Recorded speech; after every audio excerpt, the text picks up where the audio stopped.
మీరు ఇంజనీరింగ్ చేశారా? జాబ్స్ కోసం సెర్చ్ చేస్తున్నారా? 3600 మందికి పైగా స్టూడెంట్స్ కి జాబ్స్ వచ్చేలా చేసిన code Gyan 100 days software course లో జాయిన్ అవ్వండి. మీ కెరియర్ ని బిల్డ్ చేసుకోండి. నమస్కారం సార్. నమస్తే సార్, ఒక రిలేషన్షిప్లోకి ఎంటర్ అయ్యే ముందు ఒక అమ్మాయి తెలుసుకోవాల్సిన విషయాలు ఏంటి సార్?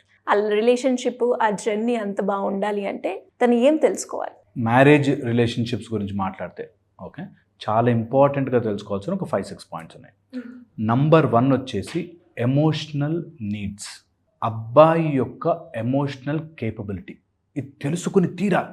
చాలా మంది ఈ పాయింట్ నెగ్లెక్ట్ చేస్తారు. వాళ్ళకి డబ్బు ఉందా, ఆస్తుందా, హైట్ ఉన్నాడా, బాగున్నాడా, జుట్టు బాగుందా, ఇది చాలా తప్పు.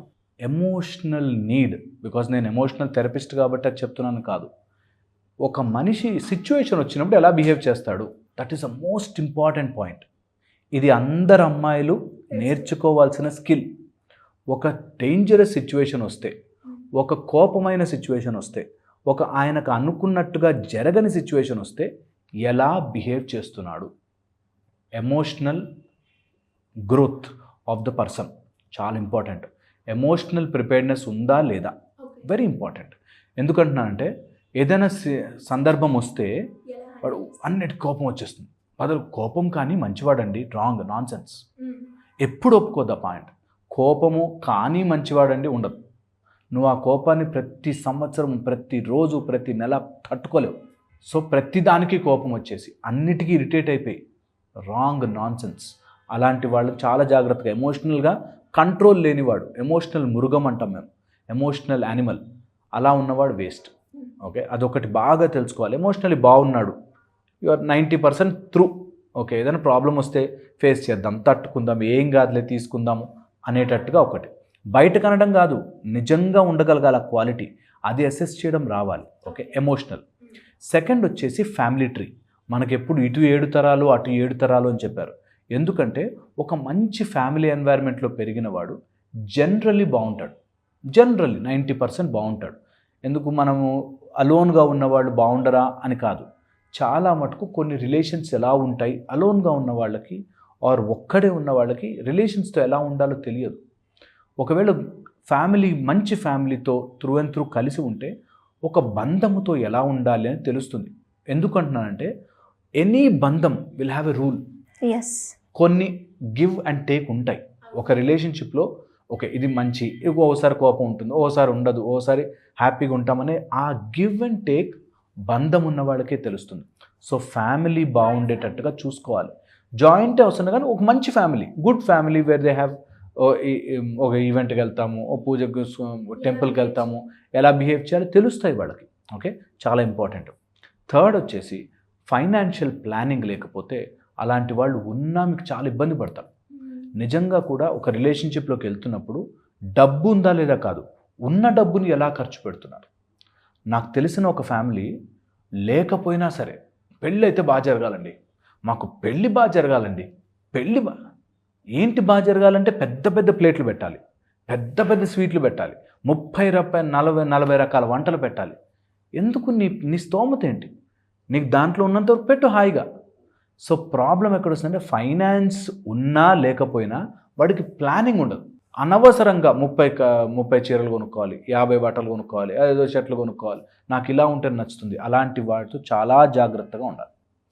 Very very important. Financial planning or financial clarity లేని వాడితో ఎక్కువ రోజులు తట్టుకోలేము.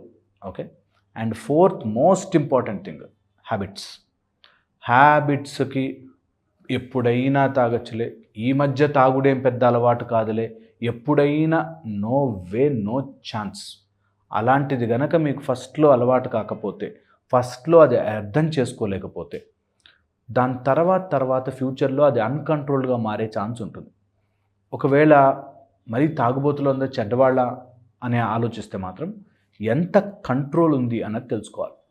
Control of what they are doing. ఆ కంట్రోల్ తప్పిన రోజున మనిషి ఎంత జంతువులా మారతాడో అని తెలుస్తుంది. బికాజ్ మేము చూస్తాం, ఏ బంధమైనా తెగిపోయి నాశనం అయిపోతుందంటే వాడు పెద్ద అడిక్ట్ అయి ఉంటాడు ఏదో ఒక విషయంలో. అది it can be paan, it can be alcohol, it can be cigarette, drugs, or వాడి యాంగర్. వీటికి అడిక్ట్ అయిపోతాడు. సో అలా ఎనీ ఎడిక్టివ్ హ్యాబిట్స్ ఉన్నాయంటే చాలా జాగ్రత్తగా ఉండాలి. Okay, 5th and the most important, health. ఒక అబ్బాయి వాడి హెల్త్ గురించి పట్టించుకోలేదు అంటే, హెల్త్ కేర్ తీసుకోవట్లేదు అంటే, అలాంటి వాడు చాలా చాలా చాలా ఇబ్బంది పడతాడు. వాడిని జీవితాంతం తల మీద పెట్టుకుని చూసుకునే బరువు నీ మీదకి వస్తుంది. అందుకని ఎప్పుడైనా యాక్సిడెంట్ అవ్వడమో లేకపోతే ఏదైనా హెల్త్ ప్రాబ్లం రావడమో ఓకే, బట్ తెలిసి తాగేసో, తెలిసి తప్పుడు పని చేసో, తెలిసి హెల్త్ ప్రాబ్లం తెచ్చుకుంటే this no end to it. ఆ సఫరింగ్ చెప్పలేము. ఇంకా ఆమె మ్యారేజ్ చేసుకుందని అన్ని హాస్పిటల్స్ తిరిగి, అన్ని చోట్లకి తిరిగి ఇదే ఊడిగము సేవ చేయడమే ఉంటుంది. సో హెల్తీగా ఉన్న వాళ్ళని చేసుకోవాలి. ఎందుకంటే ఇద్దరూ సమానంగా బ్రతుకుతారు హ్యాపీగా. లేకపోతే ఎంతసేపు యు ఆర్ సర్వెంట్, ఒక నర్సు లాగా, ఒక సర్వెంట్ లాగా మారిపోతుంటారు. వీటితో పాటు ఎంత కుదిరితే అంత సోషల్ స్పిరిచువల్ డెవలప్మెంట్, ఇది ఎంత ఉన్నవాడు చాలా నీకు లైఫ్లో ఒక స్మూత్ వాక్ అవుతుంది. ఎప్పుడైతే ఈ స్పిరిచువల్ సోషల్ డెవలప్మెంట్ ఉండదో, సోషల్ డెవలప్మెంట్ అంటే నేనుంటున్న కాలనీలో నాకు 100 మంది శత్రువులు ఉన్నారనుకో, నేను మంచివాడిని కాదు, పక్కనోడు మంచోడు కాదు, ఎదురున్న మంచోడు కాదు, వాడు మంచోడు కాదు, అందరూ నువ్వు మంచోడు కాదు అన్నారు, నువ్వు మంచోడు కాదు. సో చాలా important that you are living in the social dynamics. Okay, 1 spiritual development చాలా చాలా ఇంపార్టెంట్. ఏదో ఒక భక్తి మార్గంలో, భక్తి ఎందుకు ఇంపార్టెంట్ అంటే వాడికి భయము భక్తి ఉన్నవాడంటే there is a discipline in their life. ఆ రెండు లేనిది ఎట్టన్నా తిరగచ్చు మనిషి, ఎలాంటి మృగమైనా అయిపోవచ్చు. నాకు భయం లేదు, ఐ కెన్ డూ ఎనీథింగ్. నాకు భక్తి లేదు, నాకు దేవుడే చూస్తాడనే భక్తి లేదు, కాబట్టి ఐ కెన్ డూ ఎనీథింగ్ అన్నట్టు. సో అందుకని రాంగ్ వెళ్ళే మార్గం ఉంటుంది. వీటిని జాగ్రత్తగా మైండ్లో పెట్టుకుని, ఇంకా అట్లా లిస్ట్ చేస్తే చాలా ఉన్నాయి. వీటిలోనే నేను ఎప్పుడు చెప్తాను, highlight important point, mental health support చేసేవాళ్ళు. నీకు ఫ్రస్ట్రేషన్ వస్తుంది, నీకు పిచ్చి కోపం వస్తుందంటే ఏం కాదురా నేను ఉన్నా కదా అని చెప్పలేని వాడు నీకు ఎప్పటికీ అవ్వలేడు. అండ్ ఓన్లీ మాటలు చెప్పేవాడు నీకు ఎప్పటికీ కుదరదు. ట్రూ, ఇది చాలా ఇంపార్టెంట్. ఈ విషయం మెంటల్ హెల్త్ అనగానే ఏం కాదు బేబీ నేనున్నాను నోట్తో అంటే కాదు, రియల్గా ప్రాబ్లమ్ని సాల్వ్ చేయగలిగే కెపాసిటీ ఉన్నవాడు కావాలి. అలాంటి వాడైతే నిజంగా ఈ పాయింట్స్ చూసుకోవాలి. ఏ అమ్మాయి అయినా సరే లిస్ట్ రాసుకుని 6-7 పాయింట్స్ ఇవి ఉన్నాయా, mostly they will be fine. Mostly అయినా కూడా కాంప్లికేషన్స్ వస్తే తట్టుకుని ధైర్యంగా ఫేస్ చేసి మార్చుకునే కెపాసిటీ ప్రతి అమ్మాయిలో ఉండాలి. అండ్ నాకు ఎప్పుడు నమ్మకం తెలుసా, ఒక ఉమెన్ బాగుంటే ఆ ఫ్యామిలీ, ఆ సొసైటీ అంతా బాగుంటుంది. ఉమెన్ హెల్తీగా ఉండాలి. So always make sure that me compatibility తీసుకుని తెలుసుకుని అలాంటి వాళ్ళని చూస్ చేసుకోవడం ఈజ్ అ రైట్ ఆప్షన్. లేదు మీరు ఆయన పట్టించుకోవట్లేదు, నాకు చూస్తే బాగుంటుంది. ఒక అమ్మాయి అన్ని క్వాలిటీస్ బాగున్నాయి, జుట్టు లేకపోతే వదిలేస్తుంది. జుట్టు ఉండాలండి, నాకు జుట్టు చిన్నప్పటి నుంచి నేను బట్ట తర్వాత ఊహించుకోలేనండి నాకు అందను. So these are simple things, వీటి వల్ల చాలా మిస్ అయిపోయిన వాళ్ళు ఉంటారు.